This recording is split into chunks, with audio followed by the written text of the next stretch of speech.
A parent may say, "Everything is in my living trust," and that can sound like the whole plan is finished. But later, you may notice that the house deed still shows your parent's individual name. A bank account may not mention the trust at all. And although you're named as successor trustee, the bank may tell you that you don't have authority to act. Those details don't automatically mean the trust is invalid. They do show why the words, "I have a trust," don't answer every practical question. This video focuses on a revocable living trust. By the end, you'll understand 3 parts that have to work together: the terms of the trust, the title or ownership of the property, and the event that allows a successor trustee to act. A revocable living trust creates several roles. The person who creates it may be called the grantor, settlor, or trustor. The trustee manages property held in the trust. A successor trustee is named to take over when the current trustee can no longer serve under the trust's rules. The beneficiaries are the people or organizations meant to benefit from the property. One parent may fill several roles at the same time. Your mother, for example, may create the trust, serve as its first trustee, and use the trust property for her own benefit during her lifetime. That arrangement can allow her to continue managing, spending, buying, selling, or changing trust property while she has the authority to do so. Depending on the document and state law, she may also be able to amend or revoke the trust. Now suppose you're named as successor trustee. That title usually doesn't give you immediate access to the accounts. If your parent is still the acting trustee, you may have a future role rather than a current one. The trust may say that you begin only after the current trustee resigns, dies, or meets the document's definition of incapacity. So one useful question is not simply, "Am I named in the trust?" It is, "What role am I named for, and is that role active now?" The next issue is funding. Creating a trust and funding a trust are not the same step. Funding means transferring or assigning property so the trust arrangement actually controls it. A signed document may explain what your parent intended, but it doesn't automatically change every deed, account registration, contract, or ownership record. Consider a parent whose trust papers include the family home on a property schedule. Years later, the recorded deed still names the parent individually. That schedule may be important, but it may not complete the legal transfer required for real estate. The deed, the trust language, and the law of the state where the property is located may all need to be reviewed. The same principle applies to accounts. A bank or brokerage may require its own paperwork, identification, trust certification, or new account registration before it recognizes the trust. This is why the question, "Is the asset listed in the trust?" is different from, "How is the asset legally owned right now?" Different assets also follow different rules. Real estate may require a properly prepared and recorded deed. The transfer can raise questions about a mortgage, title insurance, homeowner's insurance, homestead rights, or property taxes. Property in another state can create additional issues. Bank and non-retirement investment accounts may be retitled, but each institution can have its own forms and procedures. Retirement accounts need special care because they have their own ownership, tax, and beneficiary rules. Before changing an account or naming a trust as beneficiary, the owner may need plan-specific legal and tax guidance. Life insurance and annuities also commonly pass according to beneficiary designations. A trust may be named as beneficiary in some plans, but that choice should fit the larger estate and tax plan. Business interests may be restricted by an operating agreement, partnership agreement, or other contract. Personal property may be covered by an assignment, but the effectiveness of that assignment can depend on the type of property and state law. So when someone says, the trust covers everything, a better response is to look at each asset separately. What owns it? Does it have a beneficiary? Is there a contract that controls the transfer? Did the financial institution complete its required steps? Now let's look at the trigger that allows a successor trustee to act. A family may believe that a parent needs help, but the trust may require a specific procedure before authority changes. Some documents require a written resignation by the current trustee.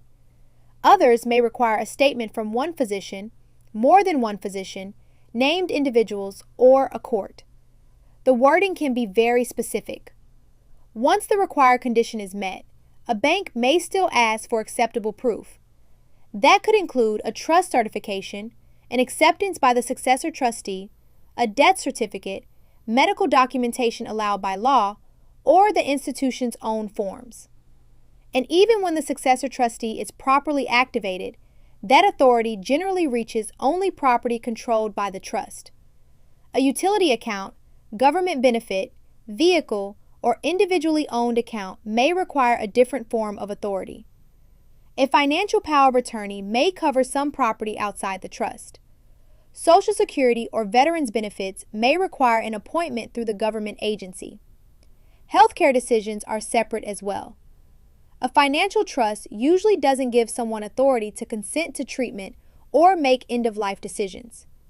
Those responsibilities are normally addressed through the healthcare documents recognized by the parent state.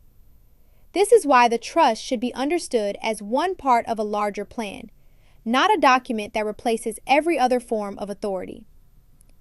When a successor trustee does begin serving, that person becomes a fiduciary.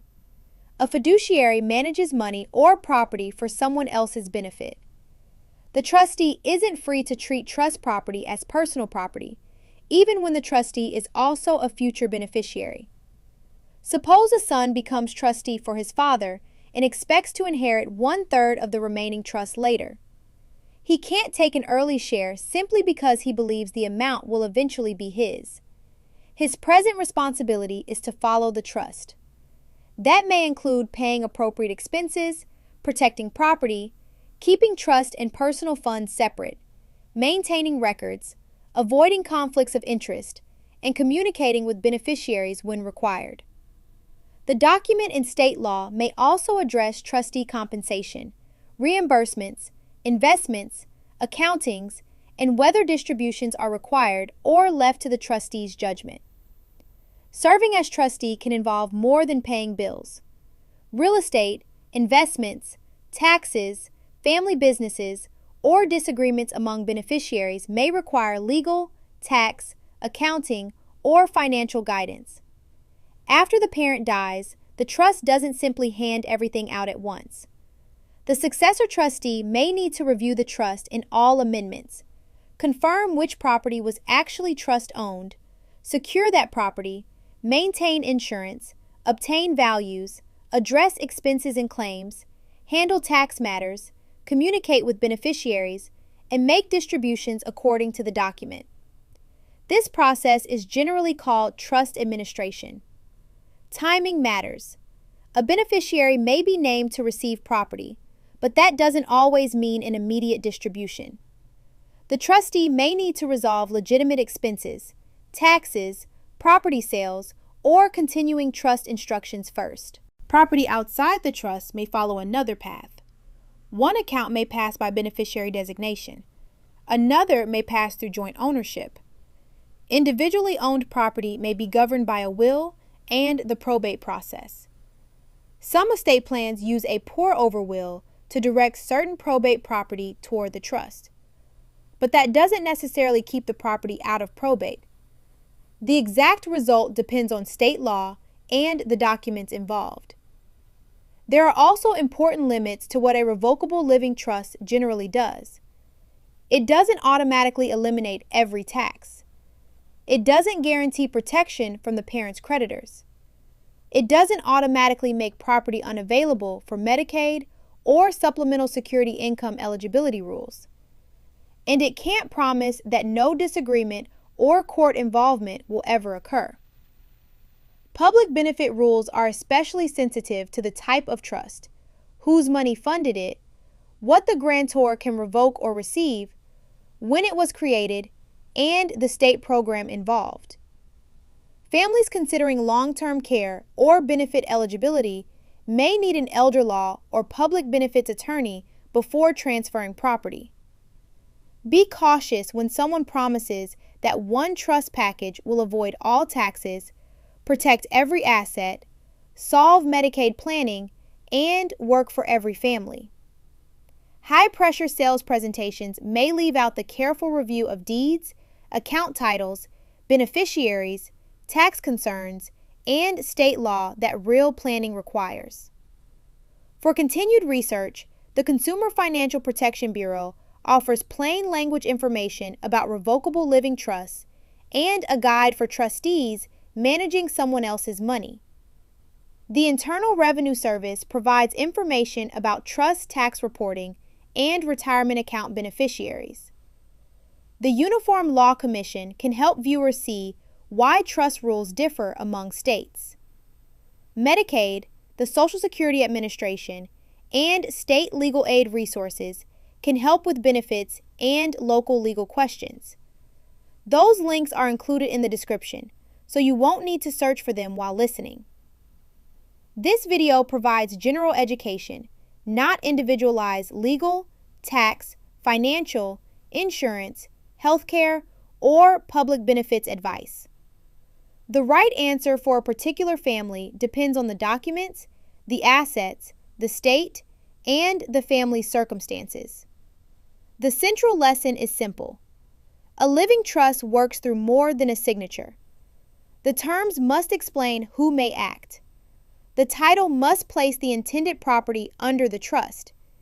And the correct trigger must occur before a successor trustee takes over.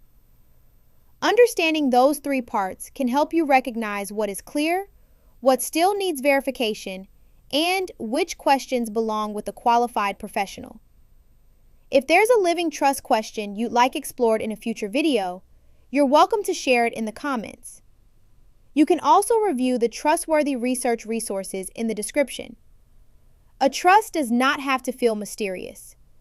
Once you separate the terms, the title, and the trigger, the plan becomes much easier to understand.